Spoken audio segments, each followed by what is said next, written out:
Do you want to get us into a JJK? Yeah, let's do this. We're gonna get into Jujutsu Kaisen, episode 10 of season 2, called Pandemonium. And the unthinkable has happened. Gojo has been sealed, but Mekamaru has a plan. Will it work? Maybe if everyone gives it their all, is all I'm gonna say. But basically, we start this episode going straight back to Itadori and his earpiece. Um, we was kind of wondering who, or I was kind of wondering uh, who was on the other side of the earpiece. And Dan called it. He said it was Mekamaru, and it turns out that it is Mekamaru. He said it. He said it this time. He's like, "I'm Mekamaru." Blah blah blah. He explained it all. So Yeah, kudos to you, bro. I was really surprised to see he's still alive. I mean, I've read this manga, so I thought he was dead after his giant Evangelion fight with Mahito. Yeah. And turns out, he is dead though. But he left a few, I guess you can call it spies, is what he calls them, or something like that. Basically one of them is the earpiece that Itadori has. So that's pretty interesting. And basically he's just telling Itadori that Gojo has been sealed, and Itadori and Mei just isn't believing it at all. They're in denial. They're like, why should we believe you? Where's the proof at? So it was pretty interesting to see that, and it was pretty funny at first too, because Itadori's over here just trying to like destroy it. He's like, "Oh shit, where did this come from?" And just starts like trying to smash it. The first instinct, and I really enjoyed that. It was a bit of fun humor before everything got so serious. So Yeah, and then after that, we go back to Gojo and Kinkaku or Geto, and what's his name now? Kinkaku, I think. Kinjaku. Okay. I wasn't sure. I didn't know if they actually said his name or not yet. So I wasn't paying attention that much in that last episode, I guess. Oh, I just know these things because this show has been spoiled to me so many goddamn times at this point. Oh, okay. I got you. I get all of the JJK manga news on my Twitter feed, and I can't get rid of it. I've like literally blocked out the words Jujutsu Kaisen. I've done it all, and it still shows up. So I don't know what I got to do. Yeah, I feel that. I've got some words spoiled. I mean, blocked on Twitter here recently, so it's helped some. But every time I see a Jujutsu Kaisen related post, especially if it's like looks like manga, I just like scroll past it really quick. Hopefully I don't like pick up anything out of my peripheral. So Definitely. But so Gojo, before he sealed away, he asked Geto, "How long are you going to let him control you?" And you see Geto's hand twitch, and then he actually grabs his throat and starts choking him. And like this really caught New Geto or Brain Geto, whatever we're going to call him, off guard. He's like, "Oh, this is so fascinating. This has never happened before. Like this is like an innate muscle spasm that's just trying to kill me right now. This is crazy." yeah, and it was so good. They done this scene so good because he was trying to choke himself, and you could see him kind of fighting for life, kind of, or struggling to breathe. And then all of a sudden, Mr. Brain or whatever, just kind of makes Geto laugh maniacally, and I love that scene. So definitely, we got Gojo being cocky as all hell to be like, "Hey man, if you're gonna seal me, hurry up and do it. This is boring." And so they finally seal Gojo, and Geto and the other curses are talking about how they can only use the seal once. Gojo's successfully sealed, and we go back to Itadori. So he's having a conversation with Mei, who doesn't believe Mekamaru. She's like, "That you can't seal Gojo. That ain't gonna happen." But especially since Mekamaru was killed by Mahito, and Mekamaru goes into it. This was a backup plan. I snuck in 3 puppets. One was like a camera, one was the earpiece. And do we see the third one yet? Um, I think we do. I think we see it. I forget where. Oh, yeah. I don't know. Actually, I don't know if we actually see the third one. We see two. One's Ghetto. Itadori's earpiece, and then one's a camera, and then the third. I really don't think we see a third, honestly. Well, Yeah. that'll be exciting. But so So Mechamaru goes into a little more detail that there's 4 Veals now, trapping the normal people inside the smaller area with Gojo. There's the one trapping Gojo inside. There's one keeping the sorcerers from entering to help Gojo. And the last Veal is trapping everybody inside the larger area of Shibuya. So after that, Mechamaru gives them instructions to follow. He tells Itadori to go back to the Meiji Shrine Station, go to Shibuya from the surface, and tell everyone that Gojo is sealed. We need everybody to go help recover Gojo, and he tells Meimei to hold off cursed users to allow Itadori to escape and do this.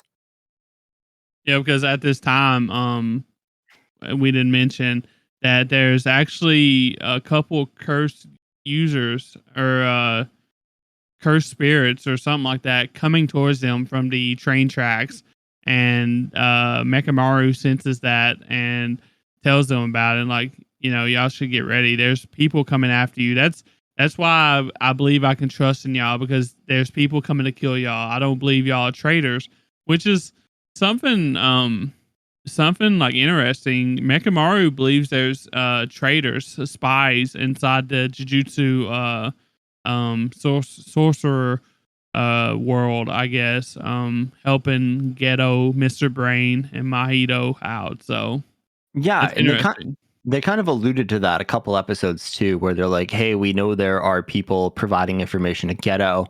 One is at a very high level that we can't touch right now, and then there's someone lower, and that's who we're going to go after, and that was Mechamaru." So they're definitely onto something with that. Yeah, it turns out Mechamaru wasn't the spy though. Apparently. No, he Uh, definitely was, but he was doing it to get oh his body back. yeah, Can't really but blame him. he Uh, doesn't know who the other one is though. hmm. He just has assumptions, I guess, uh, of who's not. But So after that, we go back outside of the Veil into Shibuya, and the sorcerers are getting ready to take action. All 3 teams enter. They're focusing on the transfigured humans, the ones who lowered the veil, and rescuing people. So there's 3 teams. There's Team Zenin, Team Nanami, and Team Kusakabe. Ijishi gets stabbed multiple times by Haruta while trying to establish communication with the other assistant managers. He gets the order to kill the rest of the managers outside of the veil as well. After that, we go back to Ghetto again. They notice the visual, the camera that Mechamaru placed, and they destroyed it. They said that they can't. Well, actually, sorry, they said this before they destroyed it. They said they won't be able to move the prison seal for a while because it still has to finish processing Gojo. There's this crazy scene where the prison seal falls to the floor, like leaves a crater in it, and all the eyes on it are replaced with Gojo's eyes. yeah, That shit was so nuts. so it was like reddish eyes. The square prison seal thing. It had like a bunch of red eyes on it, and if you notice, it's kind of like a die. It had like 6 eyes, 5 eyes, 4 eyes. It was like all the eyes represented numbers on like a die. Did you notice that? I didn't notice that, but that makes sense. I figured it was just a cube, but I like how they put different amounts of eyes on different sides to kind of resemble a die. Yeah, well, I didn't see all of it, but I've seen enough to make it look like a die. And like Dan said, all the eyes was replaced by blue eyes, which was White dragons. resembles Gojo's. Yeah. I'm Um. just kidding. Might be uh, rewatching Yu-Gi-Oh on the side occasionally, because why not? I mean, why not? He's that's a pretty good show from childhood. I heard it was kind of trash though if you go back and watch it now. So the nostalgia, dude, it just Yeah. overflows. Like, no, the plot is not good at all, but like most shonen animes from our childhood honestly didn't have good plots. I mean, all it is like literally just a bunch of ass pulls over and over, right? Leave my man out of this. The Pharaoh and Yugi got out. They're the king of the assholes, dude. The king of the games. But yeah, getting back to Gojo and his little blue-eyed dice. Uh, apparently Gojo's just chilling inside with a bunch of skeletons, and it says that physical time isn't passing in there. And then he's like, oh well, it'll all work out somehow, and that he's counting on everyone outside. So he's just gonna like just take a nap, I guess. I'd be So chilling. What else you gonna do? yeah, so I was kind of when all that happened, when all the eyes appeared and stuff with the dye, I was like, okay, is Gojo gonna come out of there somehow? And I got my hopes up a little bit, but no, he I guess it's not, Gojo, it's Gojo proof. So Yeah, it'll be interesting to see how they eventually, if they do get him out of the seal, you know? yeah, I mean they're working on it. So I guess like Dan was saying before, one of Mekamaru's things, spies or whatever, was a camera, and it actually catches Geto talking to Mahito and Tojo and all them, and telling them like, we won't be able to go anywhere, or I won't be able to go anywhere for a little while because Gojo has to finish processing before we can move this cube, this die, because this die weighs a ton now, and it's not going to be moved until he's finished. So he's basically stuck there if he wants to take the cube with him. So Yeah, and after that, so everybody decides to stay with Geto for now, and they start talking, about how, like, they want to kill Itadori. Like, Mahito fucking hates the guy, and is it Haraku? What was his name? you talking about the dude Blood with guy. the blood guy, Chozo? Chozo. They're Yeah. both like, yeah, fuck that kid. We should kill him. And Yeah, Chozo wants to kill him for revenge, basically.